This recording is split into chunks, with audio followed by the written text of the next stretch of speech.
जय हिंद दोस्तों। तो आज हम फिर से स्टार्ट करने जा रहे हैं। क्लास 9th का मैथ है और हम लोग पहले ही अप्रोच दे चुके हैं। अब यहाँ पे क्या करना है, हम लोगों को प्रश्नावली बनाना है। तो हम एक एक करके आप लोगों को हम समझाने की कोशिश करेंगे। तो क्लास 9th है, प्रश्नावली पहला है, ए का ए है। इसमें दिया हुआ पहला सवाल कि दिए गए कथनों में सत्य और असत्य कथनों को पहचाने, कौन सही है और कौन गलत है, उसको हमको क्या करना है, पहचानना है। तो बहुत सारे बच्चे हैं ना, ये क्या करते हैं, इसमें से आंसर में से देख लेते हैं कौन सही है कौन गलत है। लेकिन सबसे बड़ी बात है कि समझना जरूरी है। जैसे मान लीजिए कह रहा है कि प्रत्येक पूर्णांक एक परिमेय संख्या है।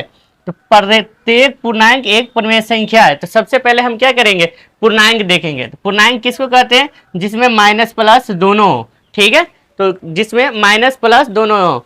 ठीक, तो यहाँ पे क्या हो जाएगा, प्रत्येक पूर्णांक जो है जो परिमेय संख्या के अंदर में आता है। जैसे इससे ये बड़ा है, परिमेय संख्या में माइनस वाला भी आ जाता है, बट्टा वाला भी आ जाता है, प्लस वाला भी आ जाता है। तो परिमेय संख्या सही है। प्रत्येक पूर्णांक एक परिमेय संख्या है, तो ये हो जाएगा सत्य, क्योंकि परिमेय संख्या के अंदर आ जाता है। मान लीजिए ऐसे कि इससे छोटा प्राकृत संख्या है, प्राकृत संख्या से सबसे छोटा प्राकृत संख्या है, उसके बाद पूर्ण संख्या, इससे बड़ा पूर्णांक आता है, इससे बड़ा ये परिमेय संख्या आता है और उससे बड़ा अपरिमेय संख्या आता है। ठीक है, ये परिमेय और अपरिमेय एक तरह से दोनों भाई है। मान लीजिए ये दोनों इसका बेटा हो गया, ये इसका पोता हो गया। तो ये हो गया प्राकृत संख्या, इससे बड़ा ये, इससे बड़ा ये। दूसरा है कि प्रत्येक भिन्न एक परिमेय संख्या है। तो भिन्न का मतलब होता है बटा वाला, भिन्न का मतलब होता है बटा वाला। जो कह रहा है परिमेय संख्या में है, तो हाँ ये भी सत्य हो जाएगा, क्योंकि यहाँ पर आप देखिए कि प्रत्येक जो भिन्न होता है ना बटा वाला, तो बटा वाला किस में आ जाता है, परिमेय संख्या में भी आ जाता है। तो ये सही है।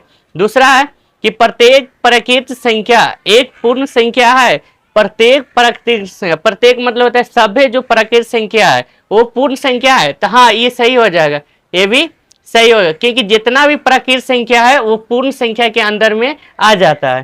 ठीक है, तो ये सत्य हो जाएगा। अब कह रहा है कि प्रत्येक पूर्णांक एक पूर्ण संख्या है। प्रत्येक मतलब सभ्य पूर्णांक, तो पूर्णांक में क्या होता है, माइनस वाला भी आ जाता है और प्लस वाला भी आ जाता है। ठीक है, तो पूर्णांक का मतलब हो गया इसमें दोनों आ जाता है। तो कह रहा है पूर्ण संख्या है, तो ये हो जाएगा असत्य, ये हो जाएगा असत्य। असत्य कैसे हो जाएगा कि देख लीजिए यहाँ पे जो पूर्णांक है इसमें माइनस भी है और प्लस में, पूर्ण में सिर्फ प्लस वाला आता है, तो नहीं होगा। ये पूर्ण संख्या है ना, पूर्णांक हो सकता है, लेकिन पूर्णांक कभी भी पूर्ण नहीं होगा, क्योंकि ये छोटा ये बड़ा है। तो यानी छोटा बड़ा हो सकता है, लेकिन बड़ा कभी भी छोटा नहीं हो सकता। तो ये भी हो जाएगा असत्य। चौथा है ये कहा है प्रत्येक पूर्ण संख्या एक प्रकृत संख्या है। कह रहा है कि सभी पूर्ण संख्या एक प्रकृत संख्या है। तो यहाँ पे ध्यान देने वाला बात यह है कि प्रत्येक पूर्ण संख्या, यानी कह रहा है जीरो भी इसमें आ जाता है, जीरो इसमें नहीं है।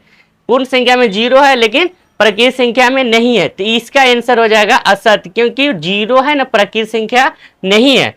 अगला है प्रत्येक परिमेय संख्या एक पूर्णांक होती है। प्रत्येक परिमेय संख्या एक पूर्णांक होती है, तो ये भी हो जाएगा असत्य, क्योंकि परिमेय संख्या में भले माइनस प्लस आ जाता है लेकिन बटा वाला भी होता है। परिमेय संख्या में बटा वाला आता है और पूर्णांक में बटा वाला नहीं होता है, इसमें सिर्फ माइनस प्लस होता है। इसके वजह से ये भी हो जाएगा कि जो परिमेय संख्या है वो पूर्णांक नहीं होगा। ठीक है, तो बहुत सारे आदमी सोचते हैं कि कोई शॉर्टकट ट्रिक बता दे। तो ट्रिक वाला जो सवाल होता है वो सिर्फ 9th-10th के लिए नहीं होता। ट्रिक वाला आप जहाँ पे कोई फार्मूला ना काम करे, वहाँ जैसे कि नौकरी के एग्जाम करना, तैयारी करना, कंपटीशन का तैयारी करना, तो वहाँ पे ट्रिक चलता है। लेकिन जब 9th और 10th का बेसिक सवाल बनाने का मौका मिलता है, तो हम क्या करते हैं, इसको सही से एक एक करके हमको पढ़ना होगा।